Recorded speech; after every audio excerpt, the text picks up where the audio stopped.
بسم الله الرحمن الرحيم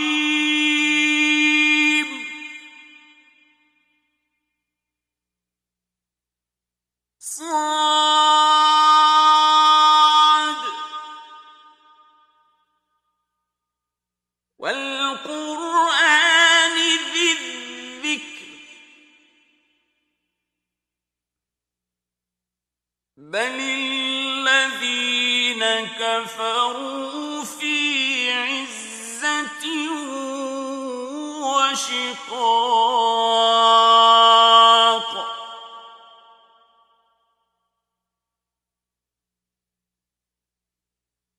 كم أهلكنا من قبلهم من قرن فنادوا ولا تحين مناص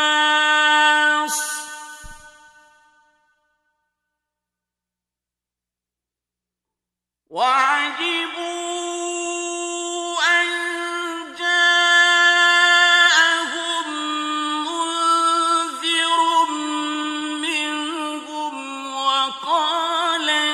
الكافرون هذا ساحر كذاب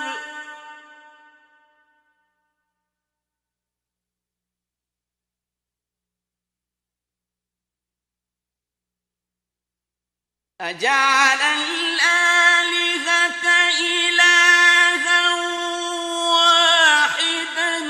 إن هذا لشيء عجاب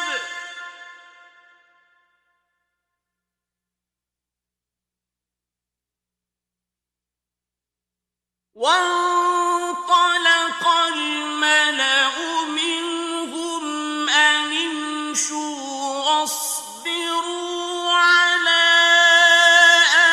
آلهتكم إن هذا لشيء يراد ما سمعنا بهذا في الملة الآخرة إن هذا إلا اختلاق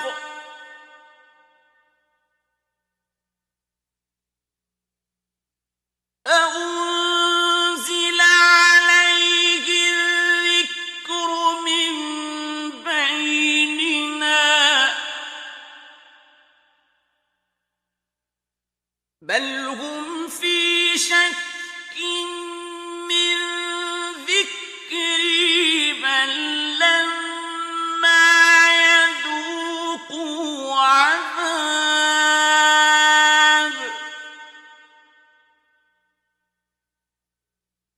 أم عندهم خزائن رحمة ربك العزيز الوهاب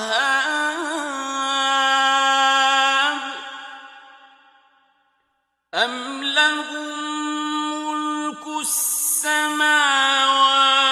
والأرض وما بينهما فليرتقوا في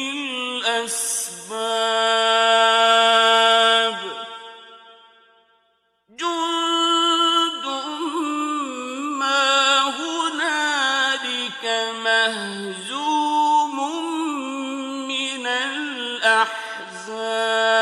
الأحزاب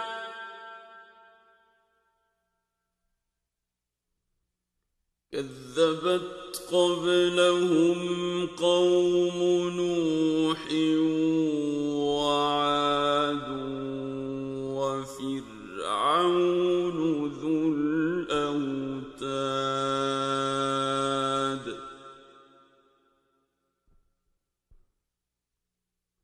وثمود وقوم لوط وأصحاب أصحاب الأيكة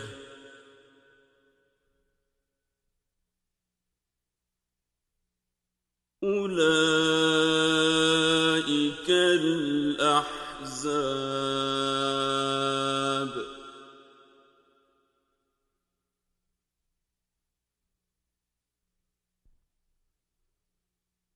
إن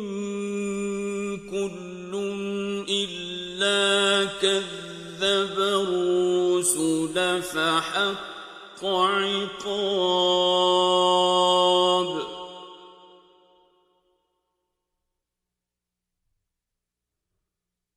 وما ينظر هؤلاء إلا صيحة واحدة ما لها من فواق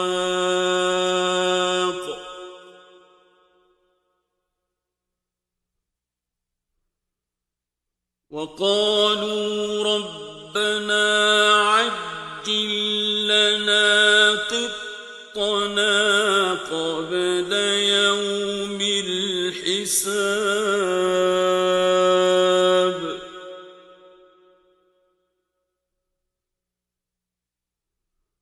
اصبر على ما يقولون واذكر عبدنا داود ذا الأيد إنه أواب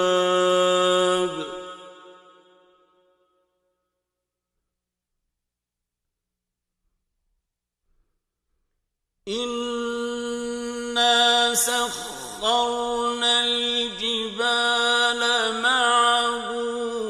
يسبحن بالعشي والإشراق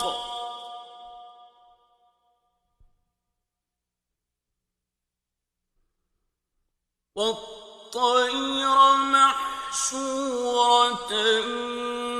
كل له أواب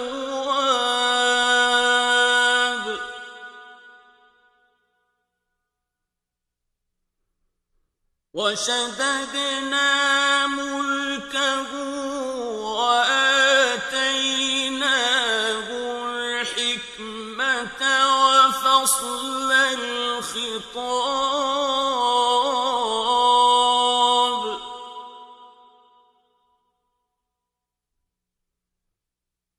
وهل أتاك نبأ الخصم إذ تسوروا المحراب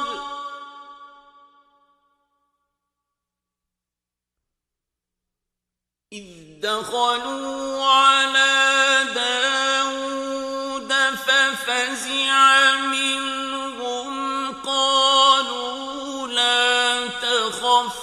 خصمان بغى بعضنا على بعض فاحكم بيننا بالحق ولا تشطط فاحكم بيننا بالحق ولا تشطط واهدنا إلى سواء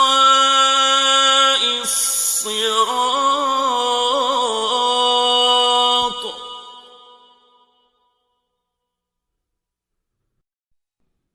إن هذا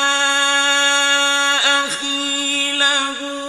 99 نعجة ولي نعجة واحدة فقال أكفلنيها وعزني في الخطاب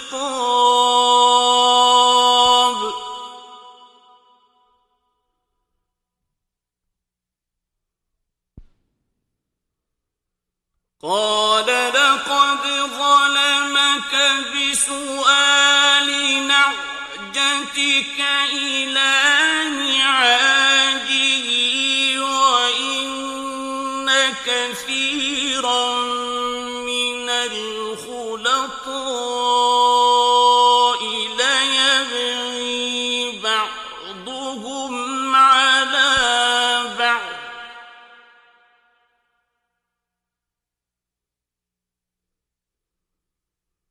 وإن كثيرا من الخلطاء ليبغي بعضهم على بعض إلا الذين آمنوا وعملوا الصالحات وقليل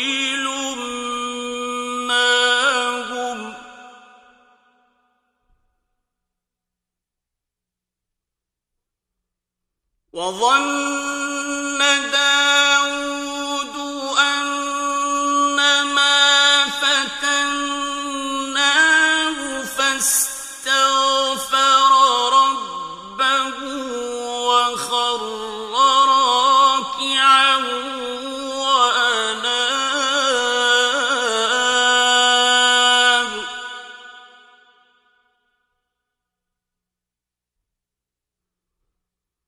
فغفرنا له ذلك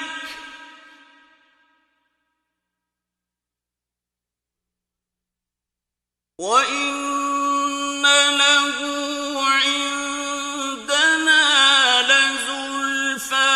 وحسن مآب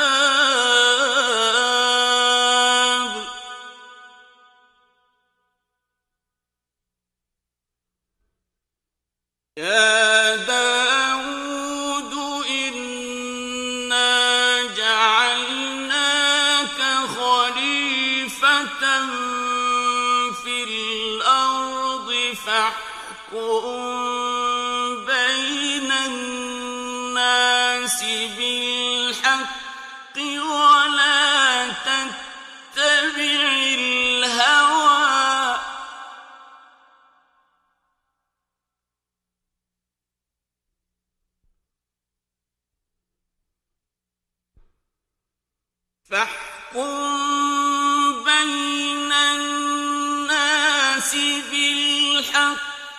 ولا تتبع الهوى فيضلك عن سبيل الله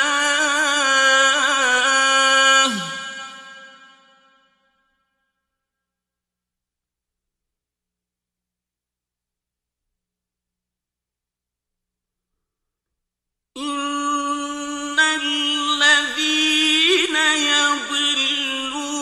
عن سبيل الله لهم عذاب شديد بما نسوا يوم الحساب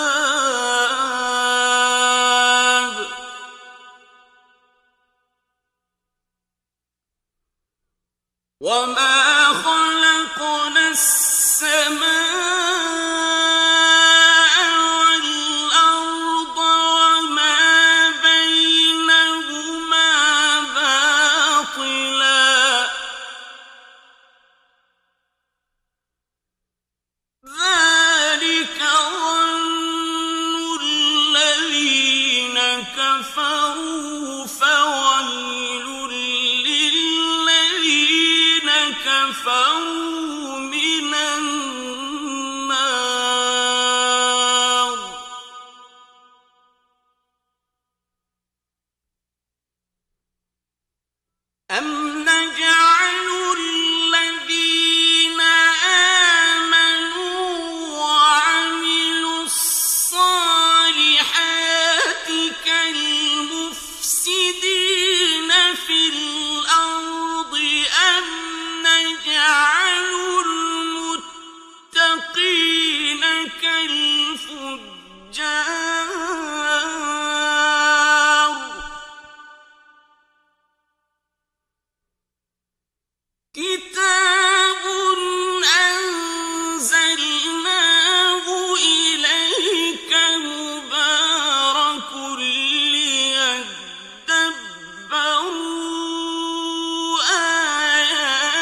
حتى توارت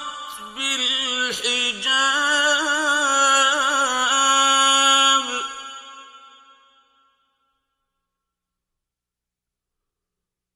ردوها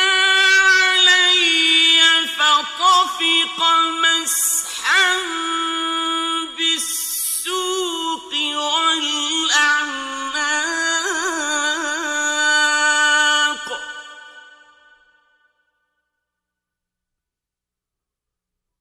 ولقد فتنا سليمان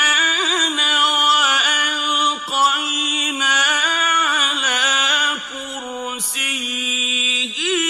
جسدا ثم أناب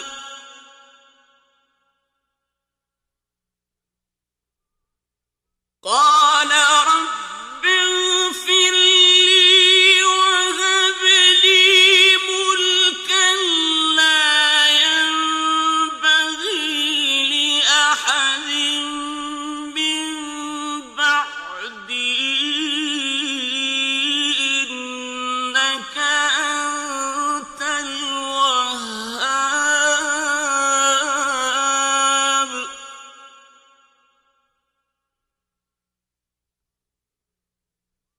فسخرنا له الريح تجري بأمره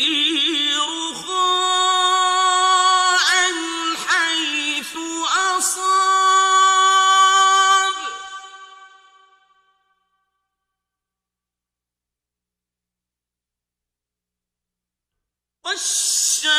والشياطين كل بناء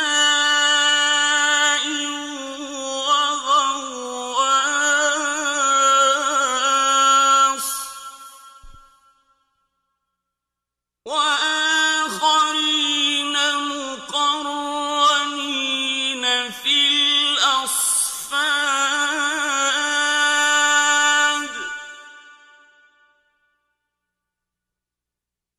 هذا عطاؤنا فامنن أو أمسك بغير حساب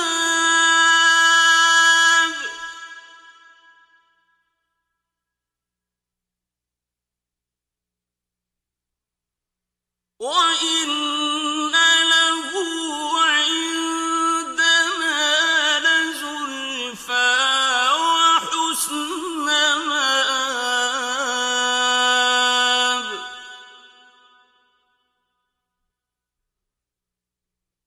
واذكر عبدنا أيوب إذ نادى ربه أني مسني الشيطان بنصب وعذاب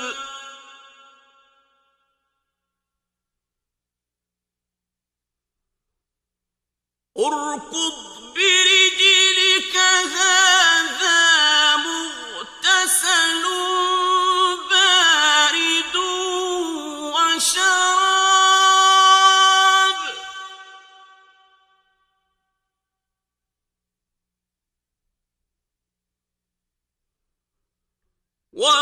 ووهبنا له أهله ومثلهم معهم رحمة منا وذكرى لأولي الألباب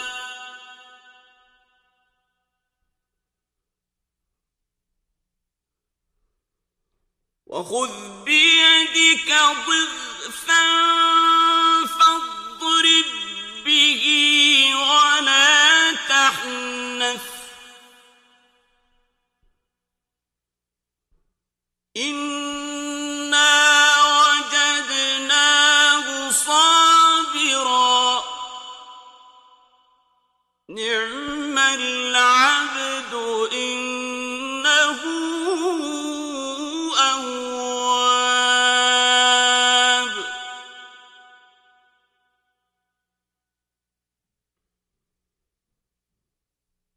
واذكر عبادنا إبراهيم وإسحاق ويعقوب أولي الأيدي والأبصار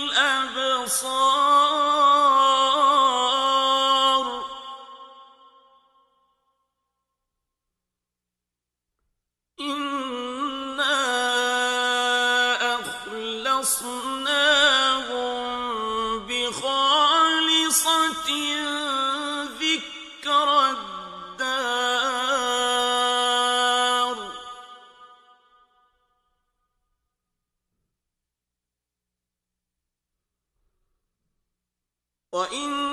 وإنهم عندنا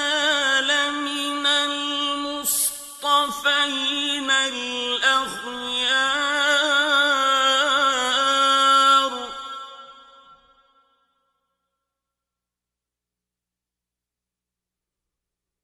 واذكر إسماعيل واليسع وذا الكفل وكل من الأخيار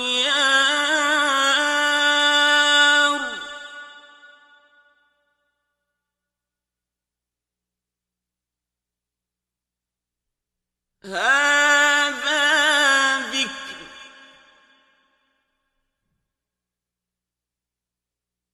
وإن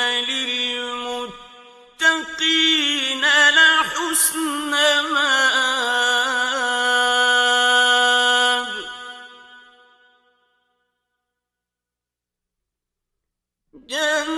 جنات عدن مفتحة لهم الأبواب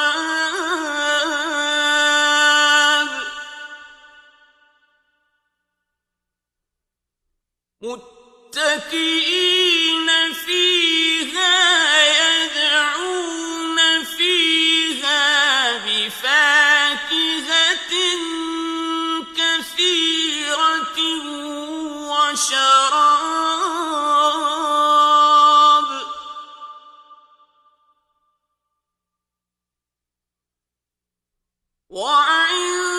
وعندهم قاصرات الطرف أتراب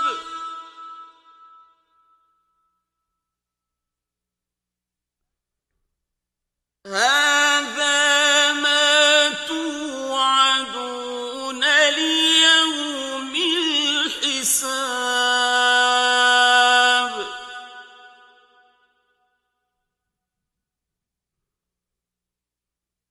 إن هذا لرزقنا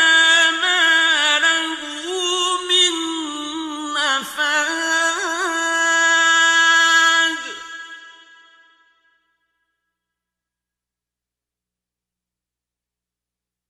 هذا وإن للطاغين لشر مآب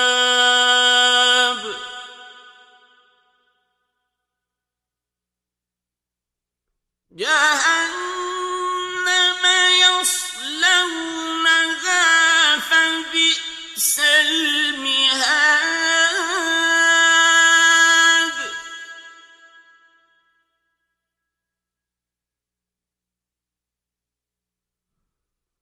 هذا فليذوقوه حميم وغساق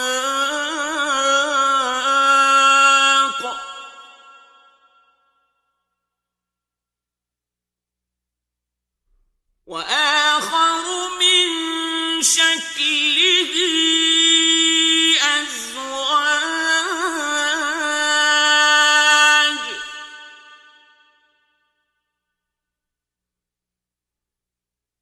هذا فوج مقتحم معكم لا مرحبا بهم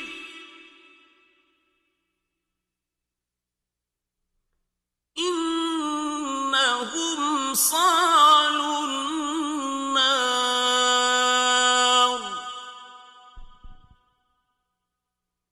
قالوا بل أنتم لا مرحبا بكم أنتم قدمتموه لنا فبئس القرار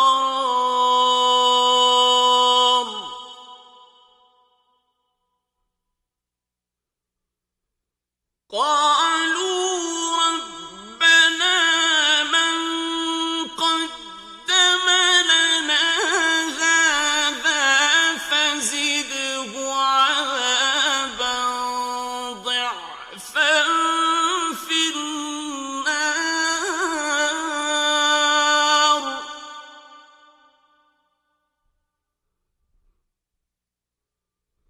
وقالوا ما لنا لا نرى رجالا كنا نعدهم من الأشرار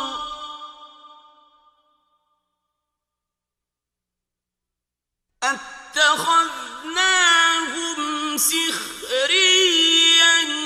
أم زاغت عنهم الأبصار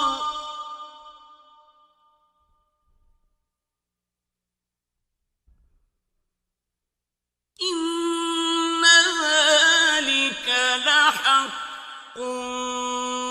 تخاصم أهل النار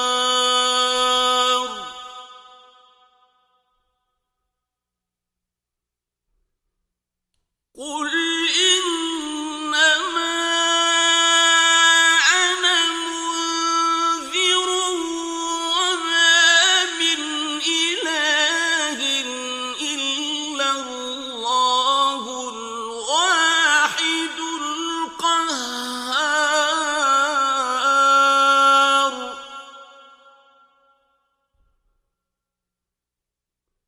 رب السماوات والأرض وما بينهما العزيز الغفار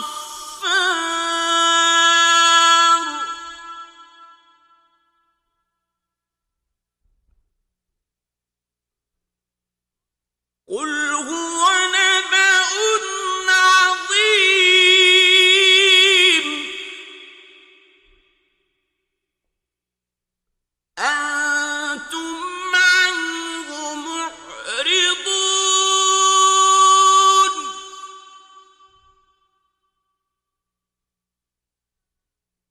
ما كان لي من علم بالملأ الأعلى إذ يختصمون إن يوحى إلي إلا أنما أنا نذير مبين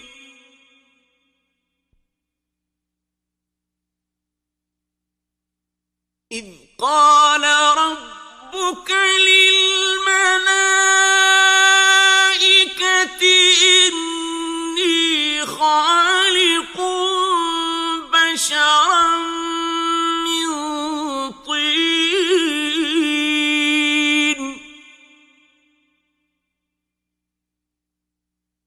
فإذا سويته ونفخت فيه من روحي فقعوا له ساجدين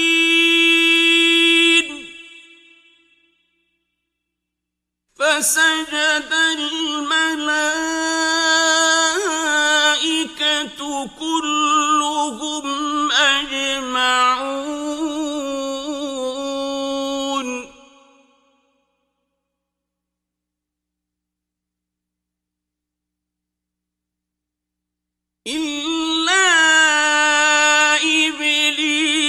فاستكبر وكان من الكافرين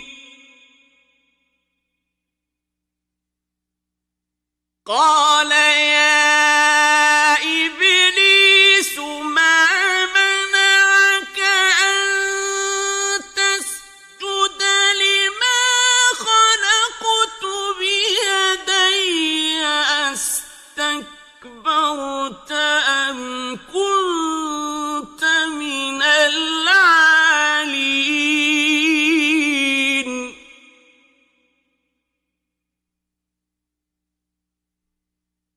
قال أنا خير منه خلقتني من نار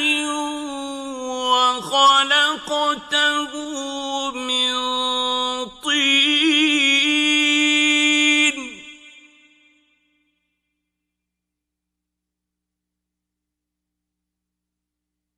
قال فاخرج منها فإنك رجيم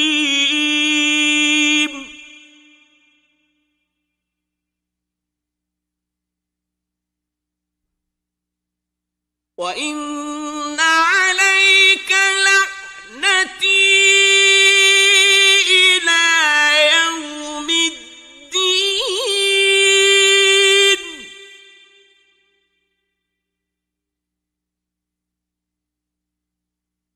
قال رب فأنظرني إلى يوم يبعثون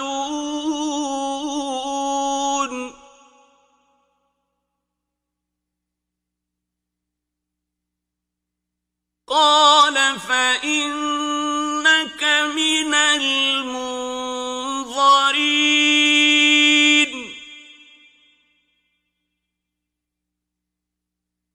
إلى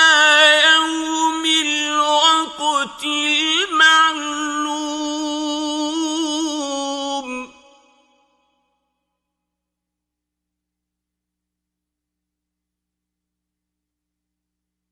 قال فبعزتك لأغوينهم أجمعين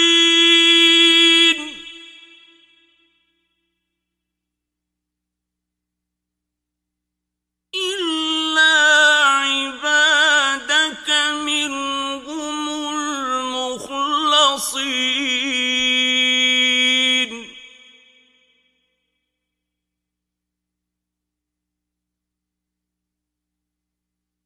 قال فالحق والحق أقول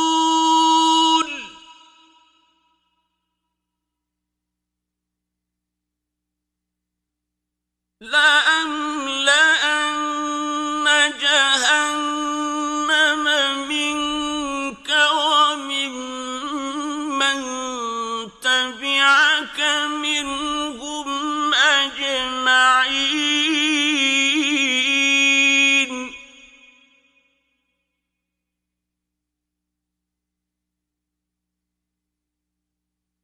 قل ما أسألكم عليه من أجر وما أنا من المتكلفين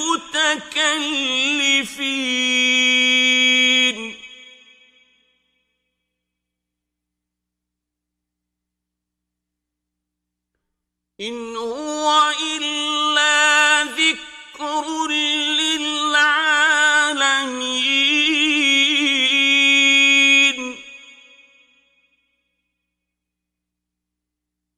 ولتعلمن نبأه بعد حين